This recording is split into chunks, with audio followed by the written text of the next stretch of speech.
Drink it in, man.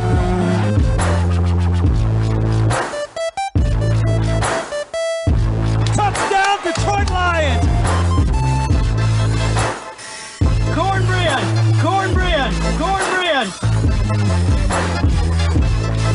Drink it in, man.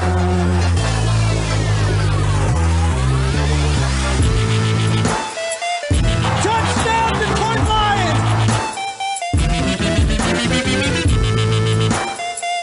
Touchdown, Detroit Lions!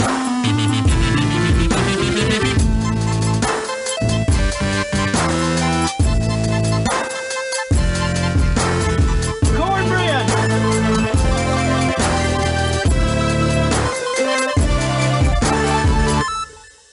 Detroit Koolaid. Detroit Koolaid drinkers. What's going on, everybody? This is your host, Eric Oaker, right here on the Detroit Koolaid Cast, coming to you weekly, talking Detroit Lions football right here on the pod.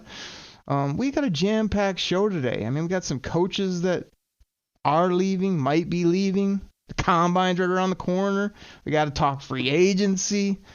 Gosh, I want to talk about Brad Holmes, the general manager of the Detroit Lions. And so much more to do. And I can't do that without anybody else on the show. He's double dipping. He's coming back for a second week. Chops is back in the building. Chops, how you doing, buddy? Woo! Hey, Detroit Koolaid Cast listeners.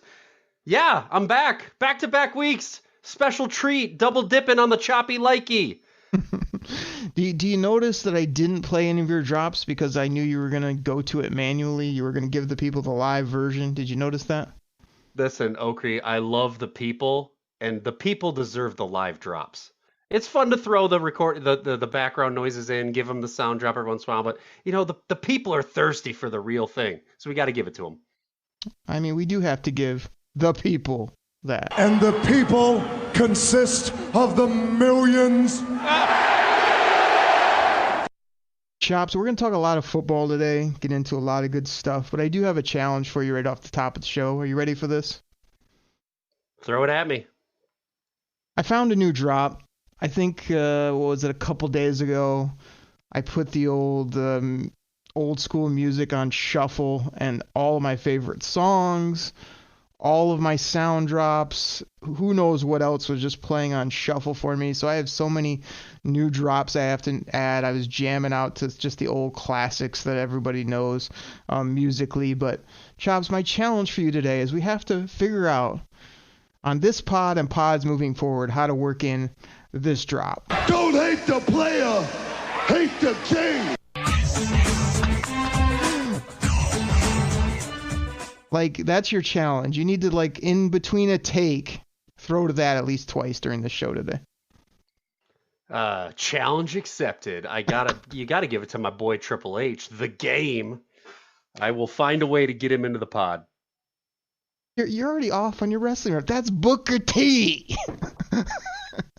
That's Booker T right there. That's such a great sound in the beginning. I'm going to work it in as well. We'll go to it at least a couple times here throughout the show. At least we'll try to. But before we can't mess around. Don't I say that on the pod? People love the gimmicks. They love the sounds. But people also love when we talk football and Chops.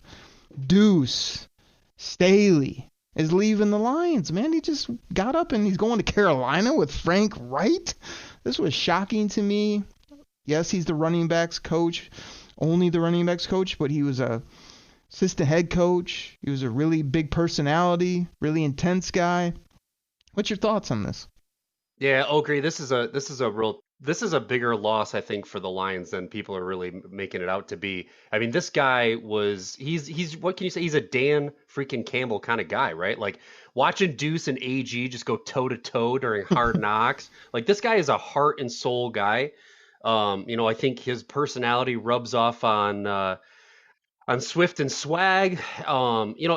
It's hard, right? Because he was an assistant coach, the running backs coach, and then he goes to Carolina for the same job. And that tells me that, I think I read somewhere that, the Lions actually allowed him to do this to be closer to his family. I think he has a sick, ailing father or mother's family member that's pretty getting near the end of their life. And so they were kind of like, I don't know, I guess I've never really heard about doing this for a coach, but they were just kind of extending him of courtesy of trying to get him closer to his family. So, but it's a big loss to me. I will really miss Duce. And I mean, come on, it was so much fun to just hear those two jarring at each other on Hard Knocks. So I'll miss him.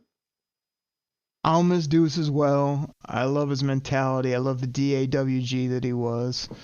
I did catch that clip. Somebody put it out kind of after this news came out, and I literally watched it probably for 5 straight minutes. Just that I think it's like a 3-minute clip, and I just had it on loop. It was so funny, so classic.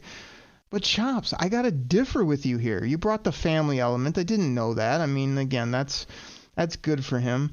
But I'm saying you hate to lose him, but this man was real hard on my boy DeAndre Swift. So he's saying he's trying to get the best out of him. You know, I just want him to be as good as he can be. I feel like him and Swizzle didn't really hit it off too well. I mean, I think he was always getting after him. He's hurting his confidence. He was maybe telling other coaches he can't play this guy, or had, you know, whatever concerns, limit his usage. I mean, I think he might even said this to number 32 at times. Don't hate the player, hate the game. Maybe Swift said that to him. I don't know what was going on, but what I do know is that this may open up Swift, depending on what the new running back coach thinks of that player. Maybe he finds a new way to motivate, because that's the big thing with football. Sometimes you have these guys, what we see, our last regime had no idea how to motivate players, no way to get under them. Like, maybe this type of coach and a running back position didn't work for that player. Get another guy in. You know Swag's going to do his thing if he's back. But this really might open up Swift, I think, to of course Swift probably respects him, but I just think that'll be big. Let me kick this to you. This is another thing that's been kind of in my head. Everyone just, hey, we got Ben Johnson back, that's great. I feel like AG is making enough interviews that not only could he leave, I could see AG sort of saying, like, what, you're gonna pay the boy wonder Ben Johnson over there big money? What about me? I got this defense turned around. I'm a hell of a coach. Future head coach Aaron Glenn is what they call him. Like, I could see him taking off if someone gives him not only a head coaching opportunity, but maybe just what he feels is a better situation. I don't think he's set in Detroit. What do you think? My feelings on Aaron Glenn. Look, I like Aaron Glenn. Okay, yes, I think he has future head coach potential, but the Lions defense was still like bottom 3 in the league. So again, maybe he's not he's more of a head coach mentality instead of a defense. But bro, like, I'm going to pay Ben Johnson because my offense finished in the top 5 in almost every statistical category, and you were a huge part of that. I'm sorry, but I'm not going to pay you, Aaron Glenn, crazy, stupid money to stay because your defense was in the bottom 5. So maybe if he turns it around this year, again, after free agency and after the draft, he's going to have a lot more defensive players because that's going to be a huge focus for our offseason. If he then comes and makes those guys and turns this defense around, I would say next year he's got a much better chance of going to be a head coach somewhere else. But right now, I can't see why anybody would want to take this guy as their absolute head coach, knowing what he's done with this defense, which is not a whole lot in the last 2 years.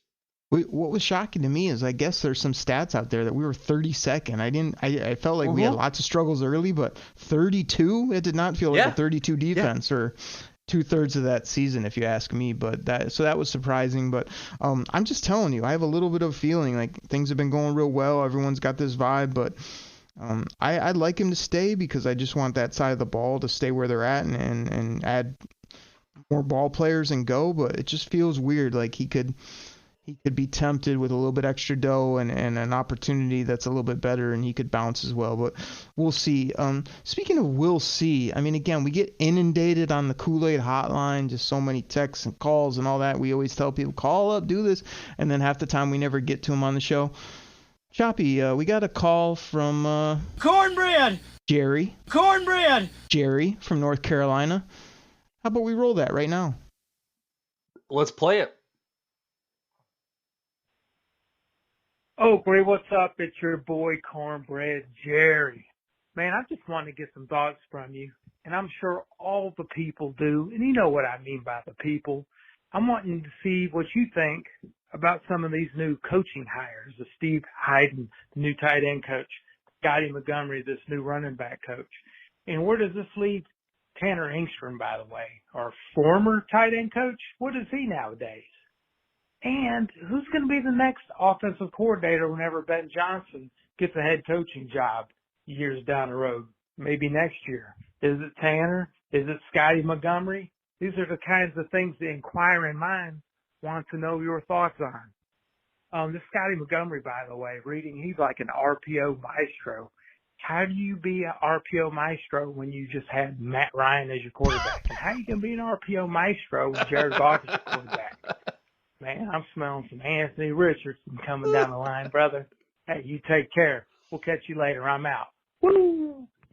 That's Cornbread Jerry from Charlotte, North Carolina. Just happens to be a kiss stealing, wheeling dealing, limousine riding, jet flying, son of a gun. Woo! It's a WCW based show, if you can't tell today, based on the throwback gimmicks. But Choppy, let me just get in here first on this topic. I got a lot to say, and it's this. Cornbread, I don't have big breakdowns on assistant running back, backup tight end, 2 tight end coaches, who's going to be the offensive coordinator in 2-3 years when Ben Johnson moves on as a head coach somewhere. I don't have big takes on that. I think it's all going to work out fine. Choppy, what about you? Well, let me get my crystal ball here, and it's going to tell me who is this Rudy Poo? I have no freaking idea who's going to be around next year in 2025. Are you kidding me right now? Like, all I'm focused on right now is keeping the guys that we got, locking them in, paying them, and keeping some consistency with this coaching staff. That's big to me, and that's another reason why I think it's big that AG stays, even though our defense finished terrible. Like, we need consistency. So moving people up through the ranks, promoting people from within, I'm big on that because Dan Campbell and Brad Holmes are spending the time developing these guys. So, yeah, I'm not worried about 2025. I'm worried about what we're going to be doing in 2023 and going to the playoffs. Cornbread, Chops was very inconsiderate there of your call. I mean, I thought it was a great call, to be honest. I thought you had some very insightful takes. I also really liked the part where you talked about the new coach maybe being an RPO guy. Maybe Jared Goff doesn't do that so well. And then you threw in the nugget where you said you might be smelling somebody like Anthony Richardson. That got me excited, Choppy. That got me fired up. Woo! Hashtag Choppy liking. Don't you agree? dare do the choppy sound drops for an Anthony Richard draft pick. Boola boola. Knock that crap off. That's probably what set me off. That's probably why I didn't like your take, Cornbread. Don't be talking about some RPO coach coming in and drafting Anthony Richards. Come on, man. It'll be interesting to see what happens. I do think these coaches are important, and obviously Dan Campbell and Brad Holmes believe in them. But, yeah, we can't spend 10 minutes breaking down these backups of backups and new guys that we have really no idea about. But I do think that, a lot of these coaches, they come, they go. You plug a new guy in, and I don't see a big fall off, that's for sure, for the team. So, Cornbread, appreciate the call as always. Got to get you in there in the first segment here. Chops, love you, Cornbread. Trying to make up for it. I want to talk the NFL Combine real quick. It's coming up. The 2023 Combine is Thursday, March 3rd. That feels like it's later. I always felt like it was mid to late February, but that's what it says here. That's the start. Rolls through that weekend or whatever.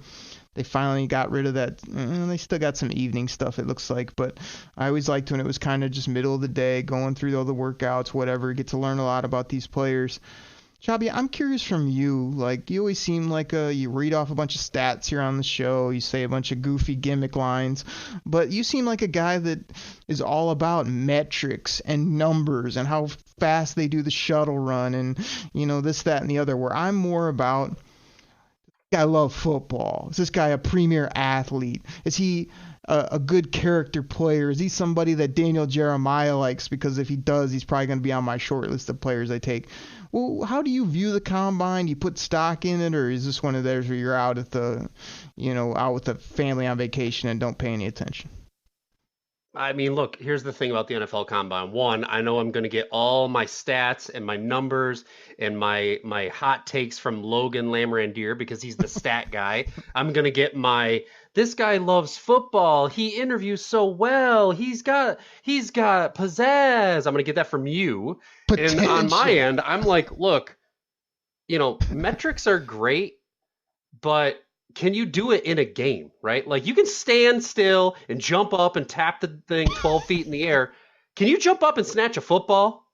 Like the metrics are okay. And again, I like the fact that we get to interview these kids, but I want to see that these guys can do this when the chips are down, when the football's on the field, when the gridiron is hot, when you're facing across 11 other dudes who want to rip your head off or shove the ball down your throat. Can you perform? That's what I want to know. Not can you jump and stand and touch 3 cones while doing a cartwheel and maybe a couple of jumping jacks and then a backflip and touch this and then run over there. No, whatever, dude. I don't care.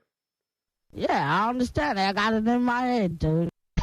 I see. This is the archaic thinking I thought you might have in regards to being Mr. Analytics, stats, whatever it may be. Like, Choppy, you view everything based on what they did in college. Oh, I love this guy as a college player, so he goes way up your board. You know what the NFL is about a lot of times? Height, weight, speed. You can't teach these things.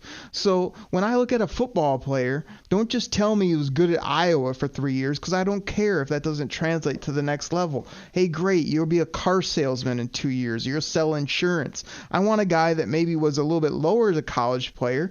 Yes, of course they have to have some production. They have to have played snaps. But if you have that, plus you have height, weight, speed, plus you're an uber athlete, yes, that's going to translate much better to the NFL level than just some productive college player that you liked watching on Saturdays. So I view the combine as that ultimate mix where you almost got to look 3 levels. Like, did they play in college? Were they productive? Do their measurables match up? Do they love the game? Are they good character player? If they fit all those check boxes, those are the type of people that Brad Holmes is going after, I'm here to tell you.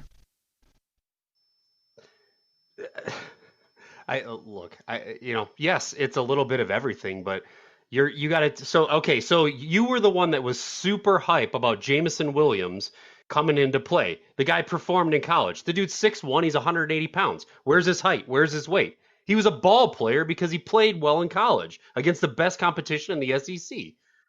He has an uncoachable talent called speed, Choppy.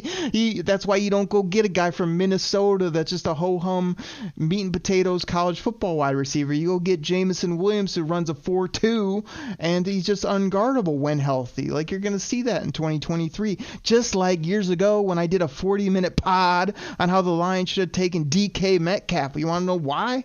Because he was bigger than everyone. He was faster than everyone. He was better than people in college, and all that translate to the NFL level, and he's an absolute stud beast of a football player, and he's turned out to be a much better guy, and he does a lot more than, he just runs 9 routes, he's just this, he's injury prone.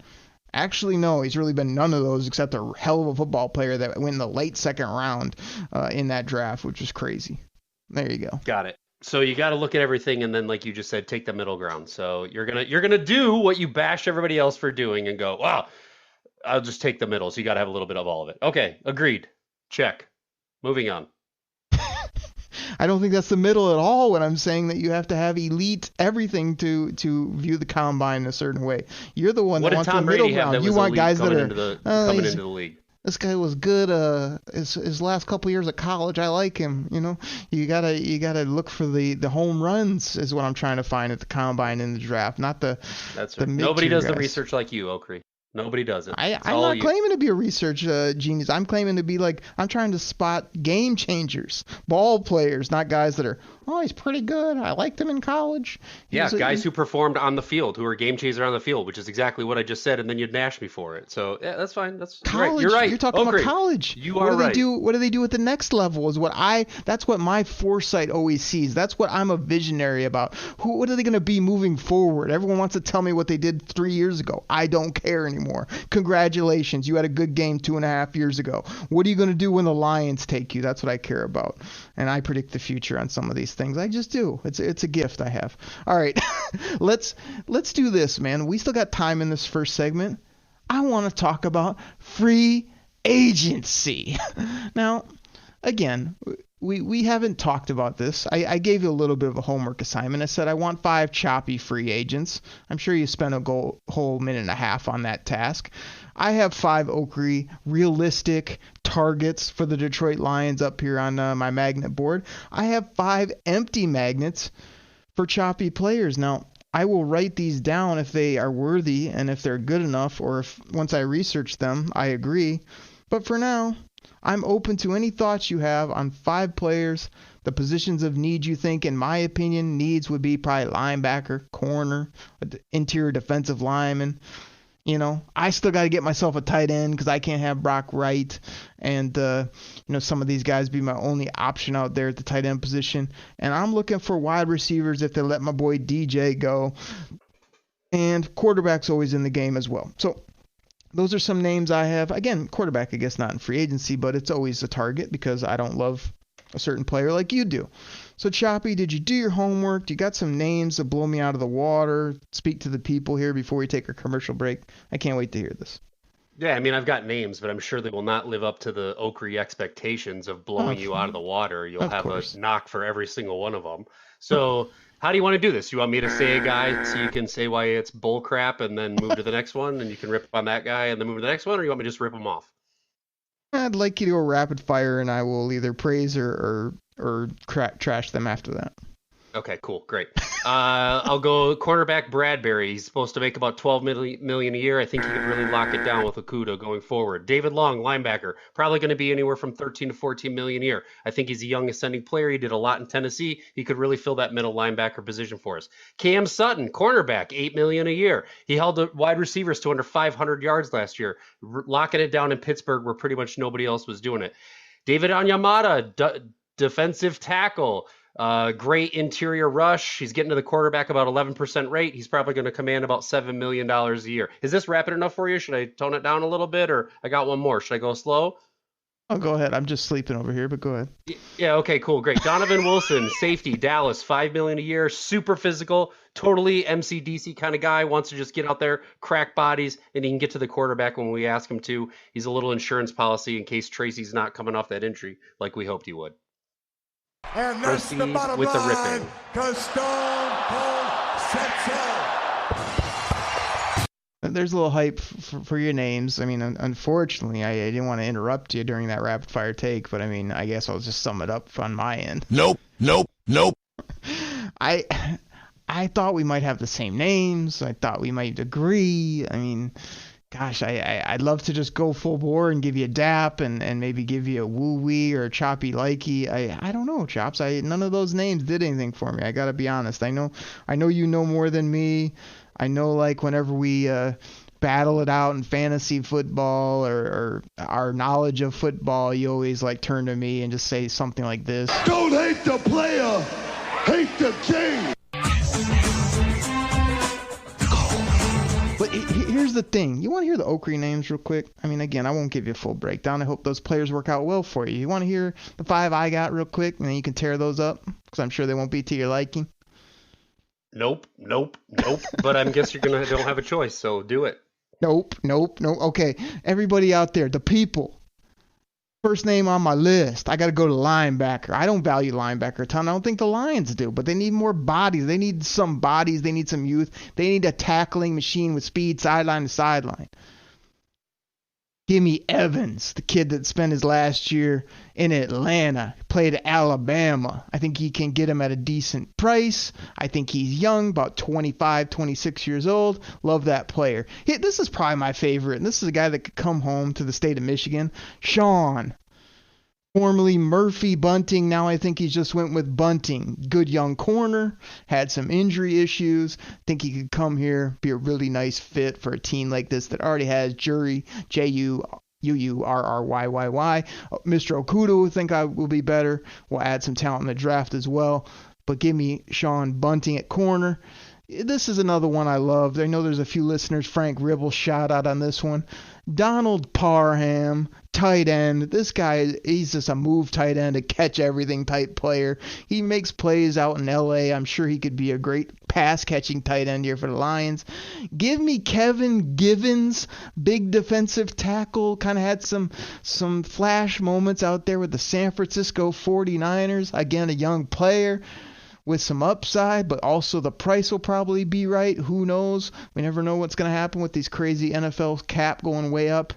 And then I'm going to take a flyer at defensive end. Get me another long player, and again, a guy that loves football, great character. He's been down. I see him coming up in the right situation. Cleveland Farrell, defensive end, Clemson, formerly drafted high by the Raiders, has struggled, but could be a nice fit, a depth fit here in Detroit. Those are my 5 names. Still there? Oh, I'm sorry. What? I fell asleep. None of those guys did absolutely anything for me. Thank you for throwing out some guys who've either been injured, who've not performed at their draft level, who we could just throw in there at the cheap. Yep. Great. Let's do it. Yeah. Or none of those. But, Chappie, okay. Is your point for the show, because I got after you a little bit, to be roughly all show, and then also to use all my jokes that I make against you back right on me right afterwards, because they don't work as good when they're said a second time. I already did the sleep gimmick on you. You can't then do it again on me. That's not how it works. Oh, okay. Maybe you could just do the back half of the show on your own. Then we could do that. That'll be much more entertaining. This feels like a show from the past when I used to have to do this weekly. But we'll get this train back on the rails. So basically, me and Chops don't agree on any free agents. I know a lot of you guys have these names of Deron Payne, and you're gonna bring in Lavonte David, and I think Chops threw out Bradbury's way past his prime and just not a good fit here for what we need, and the price won't be right. But like I told you guys a couple weeks ago, you kind of have to get off those top names. So when you start pulling up these free agents, work your way down the list.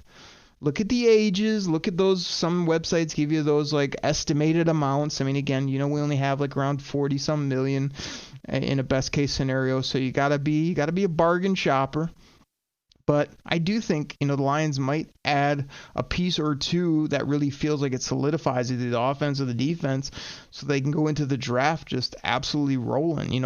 All options open, feel pretty good about their team across the board, and then you're just going BPA and having fun just snagging great football players. So I feel like that's going to be very intriguing. I'd be a proponent of, either keeping or letting go Hal Vaitai, depending on where his back is at. That's a question mark for me. And I'm just not on board adding these aging vets and thinking, oh, they're going to be a leader. Oh, they're going to come in and be a captain of our defense.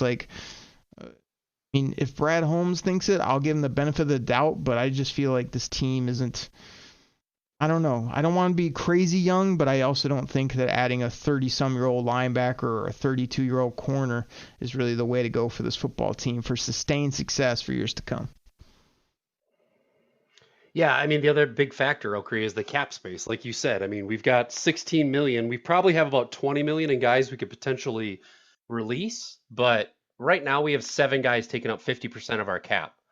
So, we're going to have to rely on some young cats. There's some really great talent in the draft, but you want to inject a little bit of veteran, and I'm not saying like old, but you're right. That 26 to 29 who are, they've been in the league, they know the role, and but they got to be, like you said, they got to be Dan Campbell kind of guys too. So it'd be very interesting. Free agency is kind of like that big old question mark where like people throw out all these names, and then when it starts, you're always like excited, and then the Lions are on snooze, and you're kind of like, okay, when are you gonna do something? When are you gonna sign? And then, I think people have been really happy with some of the sneakier, lower class moves these last couple of years, but now we're kind of at the point too where either a big name or a nice young signing or a couple, maybe trade of some sort would really be a shot in the arm as well. So it's just going to be absolutely fascinating, as people like to say on TV. You ever notice people say that word all day, every day? I swear some TV exec figured out, hey, say fascinating a lot. It's important to ratings.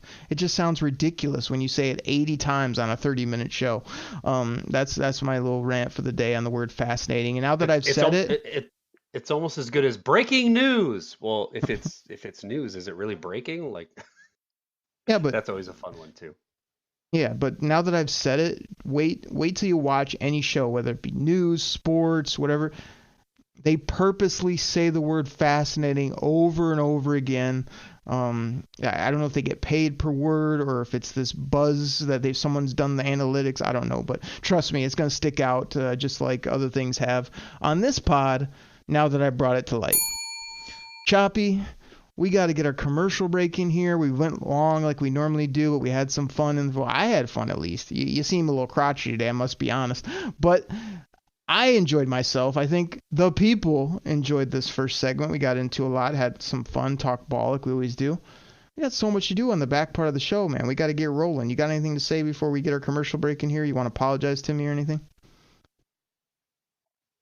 No, I don't have any apologies to add, but definitely want to let the people know that we're going to have a great second half. Lots of good things to do. We got some Kool-Aid hotline reactions. I think we got a couple voicemails to get to, a couple messages that might stir the people up.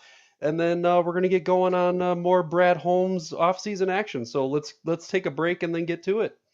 Everybody, we'll be right back.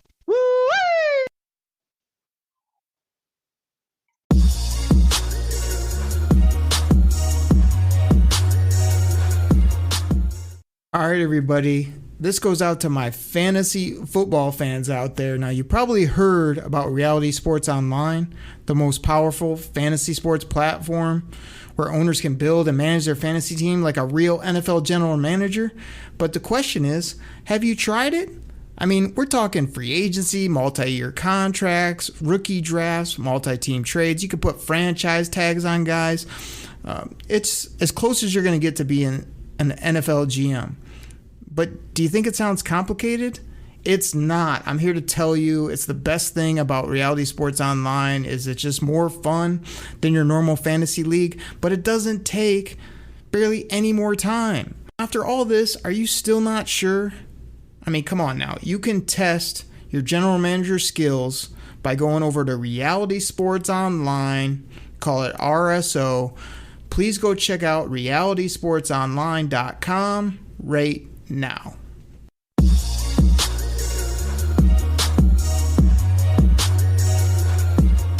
What's going on, Kool-Aid drinkers? We're back from the break. Thank you so much for the pod. I didn't do like I normally do off the top of the show, but let me fill up that glass of delicious Honolulu Blue flavored Detroit Koolaid. Drink it in, man.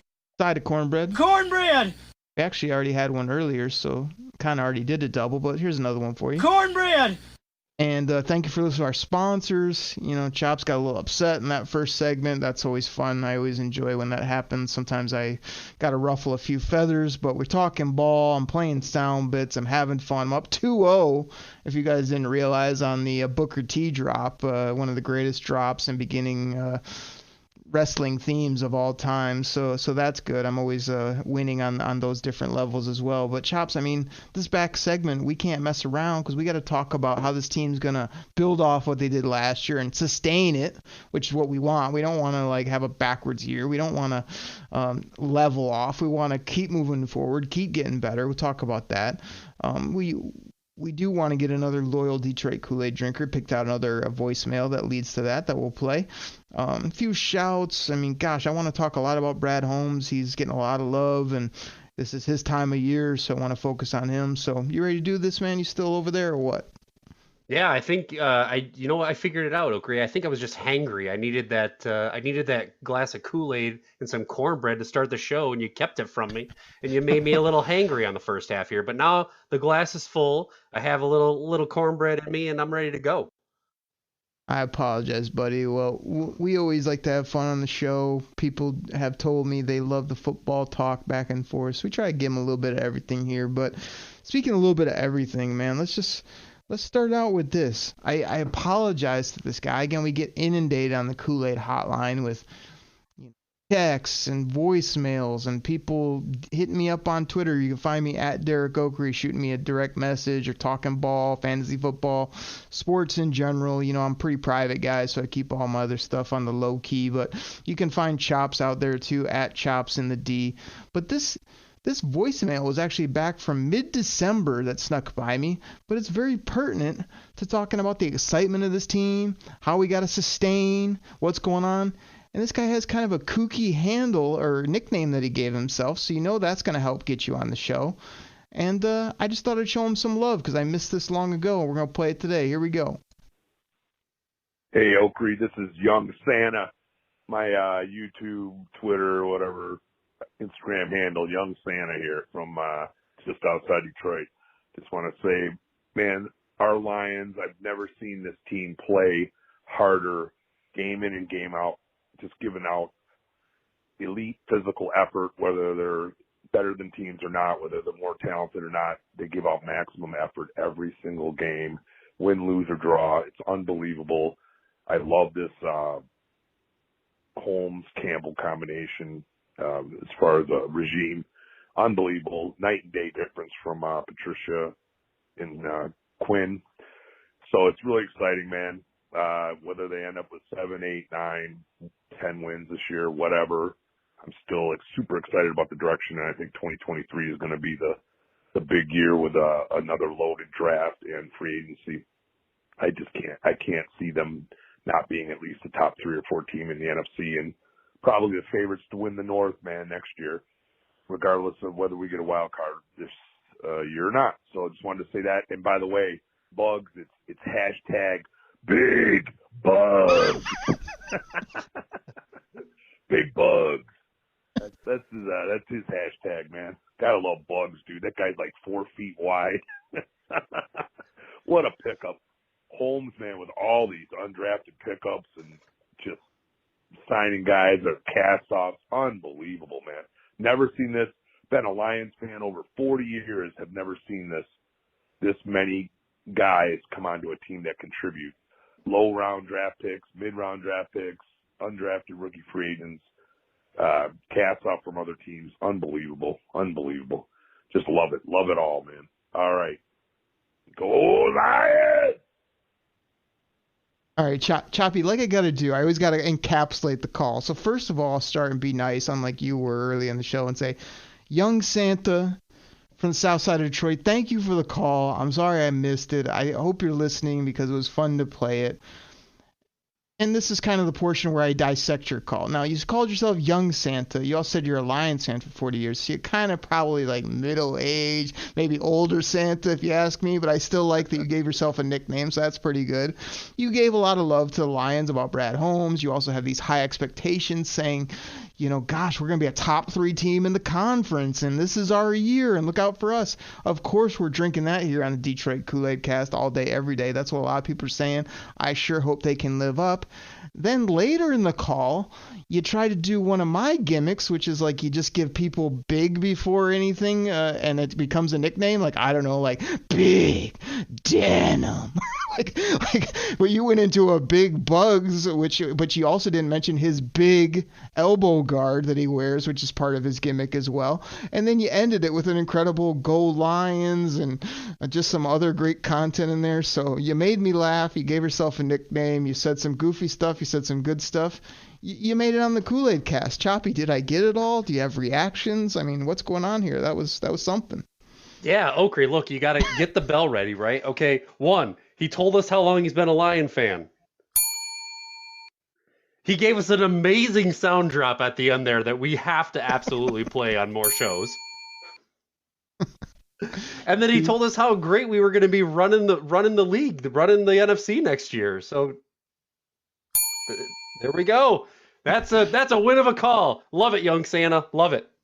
Here you go, Young Santa. Woo! Choppy, can I give him the hashtag that you created? Oh, give him the hashtag. You know what? I'm going to give him the live version. Hashtag Choppy Likey. Oh, my goodness. Now, Young Santa, the reason we played it is because I want to get into this segment about your expectations super high. I even heard people recently on the radio, some that should go unnamed, that were like, next year, I mean, I expect them to be in the NFC Championship game. Anything else is a failure, right? You hear that every day. Of course, the bar keeps getting raised, so if they fall under it, these clowns can laugh all day. You know, again, I'm not here to throw people under the bus or name names. You know why? Because I'm not a Kool-Aid drinker. But there it is. I just think that it's great to have these high expectations, but NFL football, you don't just roll into next year and like, oh, we ended the year great, so we're going to start this year great, and then we're going to end this year great, and we're going to have, you know what I mean? Like, they have to nail this off season, and then they have to start. And people say, like, start fast, play good ball. They really just have to find what they are. Like, have an identity, be consistent week in, week out, and just not fall so far behind like they did this year. But I'm not chalking up W's. I'm with everybody that I'm also not, like, setting a low bar because this team's young. It's exciting. It has a lot to be, you know, rolling this summer and into the fall, but I mean, Choppy, I'm just here to ask you, like, you know, do you believe in every year is different? Do you believe in momentum? Or do you think that this offense can be better? Are they going to take a step back? Is your boy, Jared Goff, going to play better than he did this year? Or is he going to play worse? Probably. You know, like, I feel like this team has a lot of questions, but also a lot of excitement and expectations as well. So again, that's a lot to unpack. Listen, I totally believe in momentum. I do believe that every season is a little bit different, right? Like, you know, the Rams won the Super Bowl and then they won like 4 games. So look, lots of stuff can happen, man. I mean, it's hard to say that because we finished strong, we're going to start strong, but I think what's been established is that we've changed our culture, right? That's not going to change now. Dan Campbell has set the tone. Brad Holmes has proven that he can bring in talent in the draft. And we're going to do that again with a lot of high picks this year and a little bit of cap space for him to work some magic there too. So the culture change is done. That's over. But you're right. We have to start hot. We cannot like slug into the year next year and start off, you know, 1-5 or 1-6 or 2 and whatever. Like, we got to start hot. We got to come in and we got to be ready to go. As far as the offense going, look, teams now have had a year of our offensive coordinator, so they're going to be able to scheme a little bit for that. They're going to be ready. You know, everything isn't going to be a surprise now because Ben Johnson has been out there now. So I expect teams to plan for that a little bit. But I fully believe that this offense can finish in the top 5 again. And I do believe that Jared Goff can be a Pro Bowl caliber quarterback again next year. I absolutely do, especially considering he's going to get some weapons put around him in the draft. That last part, not so shocking. I agree with you mostly across the board there. You know, I think it's just going to be so fun. I really hope they live up. I'm just want everybody to take it as it comes. You know, again, just don't start putting us in the Super Bowl or in the NFC title. Let's earn all that. You know, like you said, the culture is set. It's not going anywhere. Young Santa said what was up. I appreciate him. Choppy, I want to get to Brad Holmes, but I just want to do a couple quick shouts real quick. And again, I could go on and talk about the people for days. And I'm trying to get more of you guys on here, just showing you a little bit of love. Appreciate you listening. So real quick, just Brian J. Egick Jr., I believe is how you pronounce his name. All you guys know this guy. He's all over Twitter, always putting out stuff, loves the Lions, always repping the Lions gear, Notorious B.I.G., whatever. Recently, he put out, he's selling some Barry Sanders, like, rookie cards and was looking to get a Goff bobblehead and some stuff. So I connected with him on Twitter, was able to help him out and him help me, and we ended up doing a deal for some of those Barry cards that he had, which was cool. Really appreciate him being cool about all that. I'm not a big card collector, but those things just look sweet. I'm gonna have to put them up in my my Lions Den or the DTO scouting office for sure and rep those. So appreciate you, Brian, for all the stuff you do for the Lions. I also want to shout out Tim Barker III. This guy, I mean, he's starting a YouTube. He's got his own pod. But the reason I'm really shouting him out is because it looks like he's going to join some of the Oakry fantasy leagues. I've been telling you guys I had a few slots open. I put it out there. This guy checked it out and he was like, I want in. So I think he's in. And the same with the Tuna. The Tuna, he's been a texter on the Kool-Aid hotline. Him as well was like, what's up with these fantasy leagues? And I showed him and he couldn't have signed up quicker. He was all about it. So they love it. I run great leagues. The bad part is I'm gonna beat your ass. I'm gonna take it to you. So I may say this at some point during the season, so don't hate me. Don't hate the player, hate the king.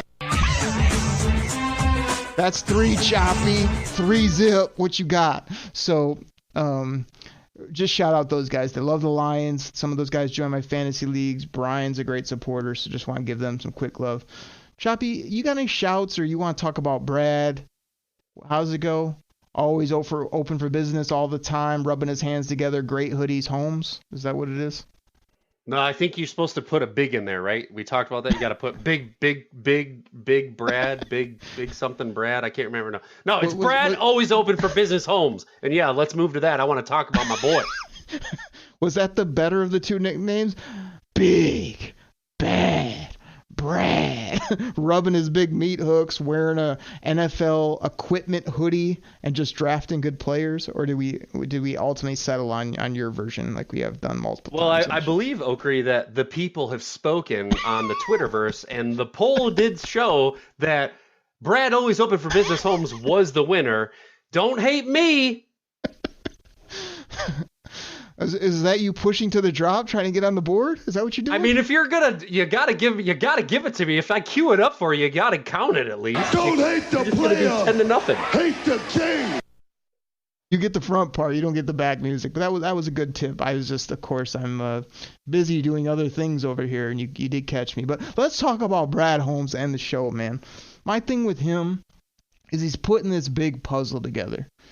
You know, people take a lot for granted for an NFL general manager. Their job is not just to draft. They can't just write blank checks and sign all these imaginary free agents that all these fantasy football owners want. It's not that. You also have to manage like the facilities and your support folks and your scouts, and you know what I mean. It's a huge puzzle that this guy's putting together. So I never take it for granted. Me and you have had a little bit of a taste, you know, with some of the big behind the scenes football stuff we do, where we're trying to build teams, look at contracts, all that stuff. But I feel like this guy, I mean, our team has youth. I feel like we have a good culture, as you said earlier. We have guys that love ball. We have hard workers. I mean, those are all great things that him and Dan freaking Campbell have brought in here. You know, I think there's areas he can get better, but I think he's been tremendous in the draft. I think he's tactfully went light in free agency these first couple of years. This, to me, is the first year where I'll be very curious to see what he does. What do you think about the job overall and this big puzzle that Big Bad Brad's putting together? Oh, you almost gave it to me. Yeah, listen, Brad always open for business Holmes had a huge cluster to try to unravel and correct from the last regime. And he not only has corrected it in 2 years, he's actually gotten it into a really damn good place. So he has been the master of the draft, as you have said. I think he's going to have some really big decisions in this offseason when it comes to some potential contract buyouts, to be completely honest. I'm really excited to see what he decides to do with guys, you know, coming off injury. What are we going to do with Romeo Okwara, who's owed $14 million this year? You can save half of that if you cut him, if he's not going to be, you know, if he's not going to be a producer. I think the writing's on the wall for Mr. Michael Brockers. He's going to have a tough decision to make with Vaitai, right? Same thing, $12 million cap hit. He's going to have to decide, do I want to get $6 million of that back to spend on somebody else? So this year, we know we can draft. He's got loaded picks. We know he can trade. He pulled off the Goff Stafford trade, and he came out smelling like roses in that one. This year is going to be, you know, what does he do with the cap space? The cap is going to go up. What did they say? Like 225 million or something like that. Like, it's crazy. So he's going to have extra cap space to use. And I think this is the year he gets a little more splashy in free agency, because you're right. He's been a little bit more conservative, which he had to be, because again, he had a mess to untangle. So it's going to be an exciting offseason for him when, like you said, putting together the puzzle. Agree with you about Big Bad Brad and what he's done. Now, as I did a few weeks ago when Logan Lamorandier from Sports Illustrated was on, and I broke the news live on the pod about Ben Johnson returning, I want to break this tweet, or a little tweet here from Jeremy Fredericks. He shouted out just moments ago. was riffing on Brad Holmes' pluses and minuses during a lull at work, along with 3 unknowns. Thoughts? Choppy, here's the pluses he wrote down. Letting Galladay walk. Drafting AR, SB, or what's his other name, Chops? Amon Ra. Getting Penei Sewell. Getting Rodrigo. That was a live version. Rodrigo. That was the drop. And not re-signing AO to a big contract. Oh, baby. That would have been a mistake. He says his minuses are Onwuzurike retaining Walker, Anzalone, Brockers, letting Prater walk, signing Romeo Okwara to a big contract, not enough love or help in the secondary, I think. And then his questions are Williams, quarterback, and Josh Pascal. Now, Jeremy, I appreciate it. I appreciate the tweet. It's topical. Razor on here live on the pod. But I think you're a little rough on those minuses. I think you're trying to make up things there. I don't think you gave him enough love of what he's done off the cuff. So, Choppy, are you with me? I think some of those minuses. I don't think Romeo's a minus. He had an injury. I don't think Pascal's a minus. You love the quarterback. I think Anzalone was a plus last year. Tracy Walker's a good football player, even though you hate him. I mean, Big Denham's been hurt. We don't know what he's going to be. Could come back big. I mean, come on now. Drink some of that Detroit Koolaid, would you? Yeah, I'd say almost all of those minuses are still up in the air. I mean, you can't, I hate to say it. People don't want to agree to this, but Anzalone balled out at the end of last year. Like, he anchored the turnaround on that defense, and I thought he was one of the unsung heroes. Tracy Walker hurt. Other guys that he mentioned hurt. Like, you can't. You can't knock a GM for signing a guy and then the guy gets injured. Like, that's not the GM's fault. And again, now he gets a chance to correct that. Right? Is he going to get an insurance policy for Tracy Walker? How is Tracy going to come back? Is he going to get an insurance policy for Okwara? Maybe release him. Like, this is his opportunity to correct some of those what you call minuses. I mean, I love the pluses though, Oakley. I don't want to overlook the pluses. I mean, spot on with those pluses, but the minuses I feel like are a little shaky. I think he needs a sip of the Kool-Aid, maybe some cornbread. Because when you talk about Tracy, like, you don't like him because he hasn't had a lot of ball production and this, that, and the other. I mean, it was a good contract for the type of player, the youth, the length, the how much he loves the game, the mentality, DAWG mentality he brings. Same with Romeo. Like, when he signed, that wasn't some crazy deal we gave to like a 25, 26-year-old defensive end that had 10 plus sacks that year.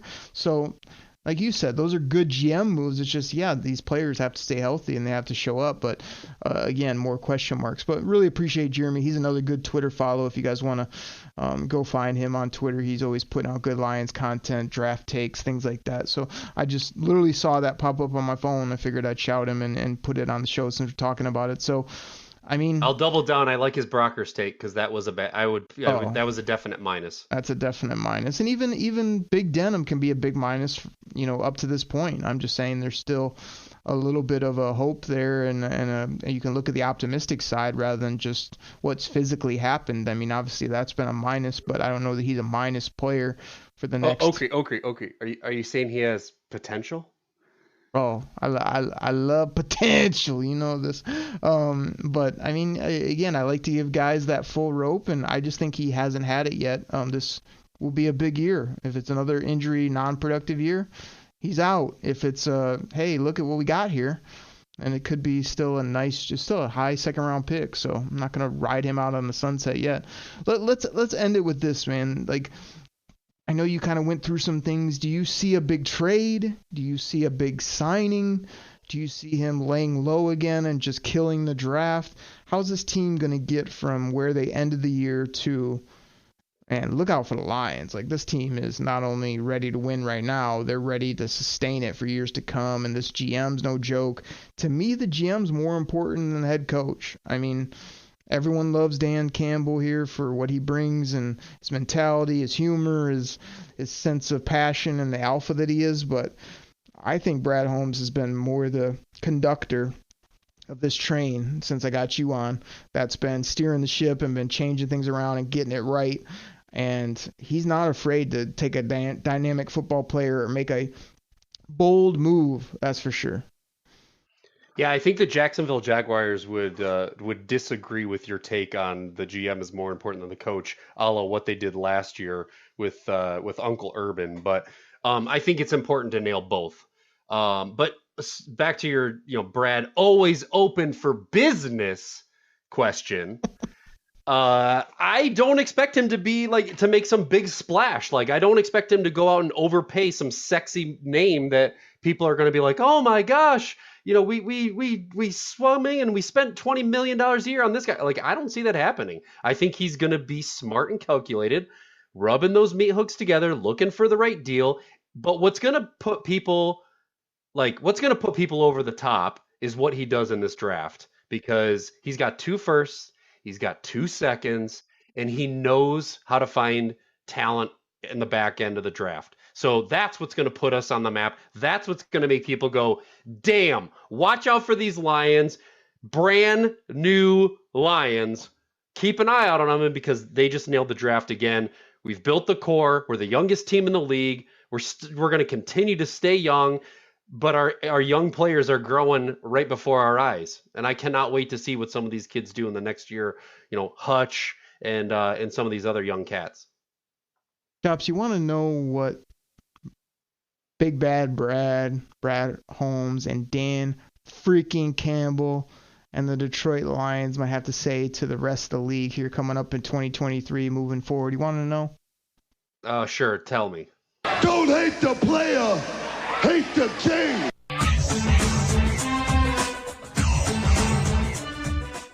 All right, everybody. That's what we got this week. I can't give any cheap plugs, but he'll probably do a couple sound gimmicks on the way out, which he normally blesses everybody with. It was fun talking ball. We drank some Detroit Koolaid. We got in a few arguments, played a few gimmicks, talked some ball, enjoyed ourselves. I hope you did as well. And we'll catch you next week right here on the Detroit Koolaid Cast. Take care, everybody. We're out. #Golf Train. I don't want your boola boola support when it comes to Jared Goff. You don't get to join the golf train. You're off, bro. You're off. Woo! Woo! #Choppy Likey. Pack the bag, start the plane. This game is over. It is over. What a comeback by the Lions. Drink it in, man.